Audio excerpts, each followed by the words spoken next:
Terima kasih Anda masih bersama kami di Presisi Utama. Untuk mengetahui pantauan arus lalu lintas sore hari ini di sejumlah daerah, berikut laporan Brigadir Susan, petugas NTMC Korlantas Polri.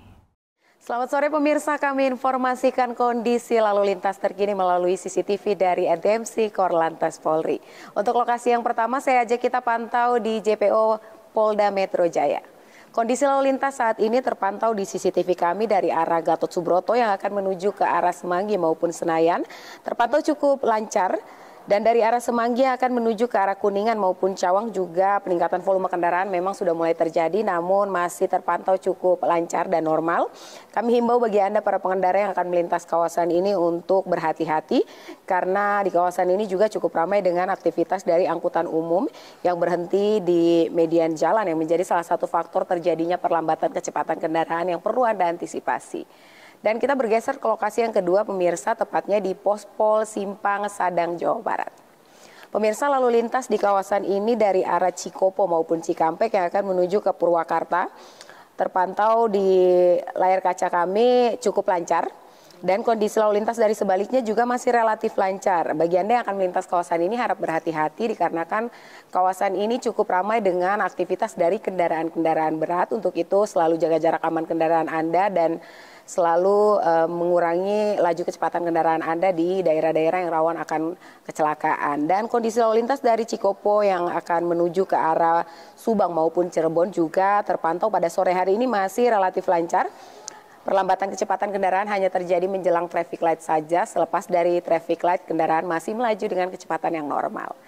Dan kita bergeser ke lokasi yang ketiga, tepatnya di KHT Sumedang, Jawa Barat. Pemirsa, lalu lintas di kawasan ini juga terpantau di CCTV kami dari tol Cilenyi yang akan menuju ke arah Nagrek, Tasik maupun Garut terpantau cukup lancar dan kondusif lancar pada kawasan ini terpantau di CCTV kami dari kedua arahnya. Namun kami menghimbau untuk berhati-hati dikarenakan kawasan ini juga cukup ramai dengan aktivitas masyarakat seperti para pejalan kaki dan kami informasikan untuk tidak berhenti di median jalan bagi Anda para pengguna jalan dan selalu berhati-hati dikarenakan kawasan ini juga cukup ramai dengan aktivitas kendaraan umum. Dan berikutnya di lokasi yang terakhir saya ajak kita pantau di Pospol Cisanggarung, Cirebon. Pemirsa, lalu lintas di kawasan ini dari Cirebon yang akan menuju ke Semarang terpantau lancar. Didominasi oleh kendaraan-kendaraan berat, untuk itu selalu berhati-hati, selalu jaga jarak aman kendaraan Anda dengan pengendara lain dan juga jaga laju kecepatan kendaraan Anda ketika melintas kawasan ini. Dan selalu waspada terhadap cuaca yang tidak menentu bagi Anda kendaraan roda 2 untuk selalu siaga membawa jas hujan berjenis setelan demi kenyamanan dan juga keselamatan Anda. Dan mari tertib berlalu lintas demi terciptanya keamanan, keselamatan, ketertiban, dan kelancaran dalam berlalu lintas. Untuk informasi terkait bagaimana kondisi lalu lintas, Anda dapat menghubungi call center kami di 1500669 dan SMS center kami di 9119. Demikian informasi dari Brigadir Susan. Selamat sore dan salam presisi. Suasana hangat terlihat di Mapolda Sulawesi Tengah pada Jumat siang 19 September 2025 saat Pangdam 23 Palakawira Maijen TNI Jonathan Binsar Parluhutan Sianipar bersama rombongan melakukan kunjungan kerja.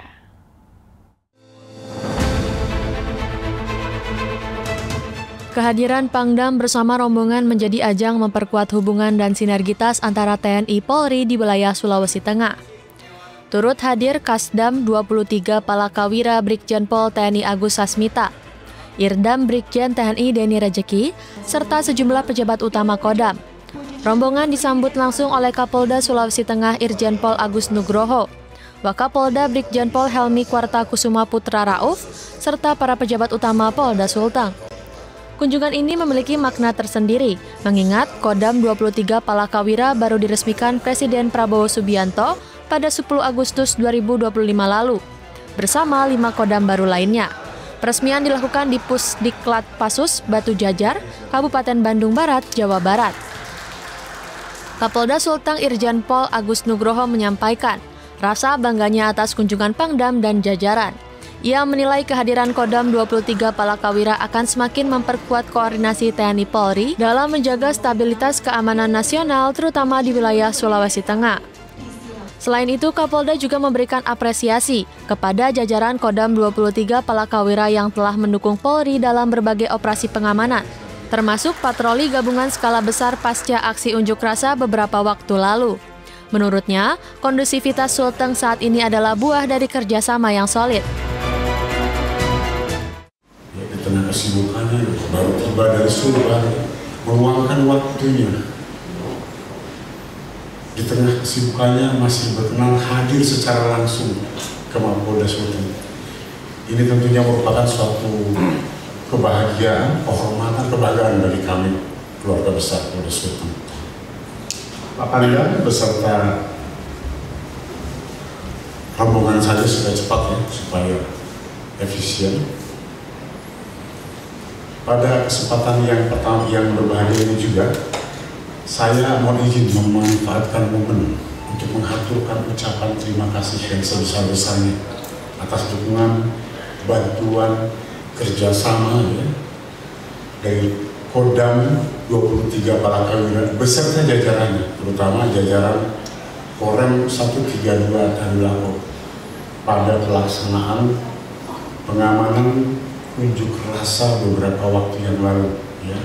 Alhamdulillah, puji Tuhan, ya, walaupun unjuk rasa dilakukan secara masif di seluruh wilayah negara kesatuan Republik Indonesia ini, dan kita tahu bersama bagaimana kondisi di luar, tapi untuk di wilayah hukum Polda Sulteng ini, di wilayah Provinsi Sulteng ini, secara umum unjuk rasa berlangsung dengan aman dan tertib, dan situasi Kamtipmas secara umum juga aman, damai, dan kondusif. Dan ini semua seperti yang pernah saya sampaikan, bukanlah merupakan suatu keniscayaan yang jatuh begitu saja dari langit, melainkan hasil kerja keras, hasil jerih payah, hasil kerjasama kita semua. Sementara itu, Pangdam 23 Palakawira Maijen Jonathan Binsar mengucapkan terima kasih atas sambutan hangat yang diberikan jajaran Polda Sulteng. Ia menegaskan sinergitas dan solidaritas TNI Polri adalah fondasi utama dalam menghadapi tantangan keamanan yang semakin kompleks. Selama kurang lebih 4 hari kemarin. Dan Kodam kami adalah Kodam baru. Saya tadi diskusi sama Bapak Kapolda. Ada beberapa opsi letak Makodam kami. Mungkin opsi pertama itu CB1-nya kalau di dalam taktik itu adalah di samping Kapolda, di samping Mapolda. Kemudian yang kedua mungkin nanti di Sigi, cuma di Sigi terlalu jauh saya bilang. Kami melihat hubungan yang sangat harmonis ya, antara Polda dengan Korem 132.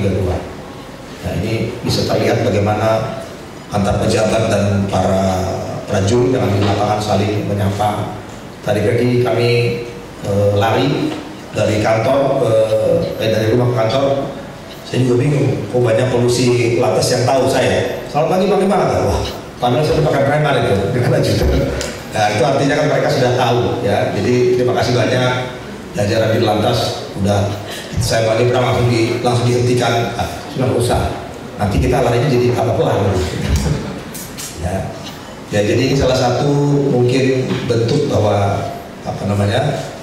interaksi kita antara TNI dan Polri, Polda dan Korem selama ini, dan mungkin nanti kita akan tingkatkan apabila ada Kodam di sini, kita berinteraksi dengan baik, dan apapun yang menjadi persoalan di wilayah ini, saya yakin dan percaya kalau kita semuanya bisa berkomunikasi dengan baik, apakah itu Polri dan TNI, pemerintah daerah, semua stakeholders termasuk nanti komponen bangsa yang ada di sini, kita bisa menjalankan tugas kita dengan baik. Momentum ini diharapkan menjadi pijakan awal untuk memperkuat kolaborasi kedua institusi dalam berbagai aspek, baik pengamanan wilayah, penanganan konflik sosial maupun kegiatan sosial kemasyarakatan. Dengan terbangunnya sinergitas yang semakin erat, TNI dan Polri diyakini mampu menghadirkan rasa aman serta mendukung terciptanya stabilitas di Sulawesi Tengah. Harapannya, kebersamaan ini terus berlanjut dan memberi manfaat nyata bagi masyarakat. Dari Humas Polda Sulawesi Tengah melaporkan untuk Polri TV. Polsek Cilincing memberikan bantuan kepada korban kebakaran yang menghanguskan pemukiman warga di Jalan Cakung Drainase RT 05 RW 11 Semper Timur, Cilincing, Jakarta Utara. Bantuan ini disalurkan pada Senin 22 September 2025 sebagai bentuk kepedulian Polri kepada masyarakat. Kebakaran yang terjadi beberapa hari lalu menyisakan duka bagi warga Semper Timur. Pada Senin pagi 22 September 2025, Kapolsek Cilincing AKP Bobi Subasri bersama jajaran mendatangi Masjid Jami Al-Furqon yang menjadi posko pengungsian untuk 61 jiwa korban kebakaran yang terdiri dari balita hingga lansia. Polsek Cilincing membagikan paket sembako berupa beras, mie instan, mie spaghetti, hingga minuman siap saji sebagai kebutuhan pokok sehari-hari para pengungsi. Kapolsek Cilincing AKP Bobi Subasri menegaskan bantuan ini merupakan bukti nyata kehadiran Polri yang tidak hanya menjaga keamanan, tetapi juga ikut merasakan duka masyarakat. Ia berharap bantuan ini dapat menjadi semangat bagi warga untuk bangkit kembali. Kehadiran jajaran Polsek Cilincing disambut antusiasme warga. Senyum haru dan ucapan terima kasih mewarnai momentum penyerahan bantuan. Melalui aksi nyata ini, Polri meneguhkan komitmen hadir sebagai pelindung, pengayom sekaligus sahabat masyarakat. Kepedulian Polri dan ketangguhan masyarakat dalam menghadapi masalah menjadi wujud solidaritas untuk saling membantu, menguatkan mereka yang terdampak serta menjaga Jakarta tetap aman. Tim Liputan Polri TV. Pemirsa, kami akan segera kembali usai jeda berikut ini.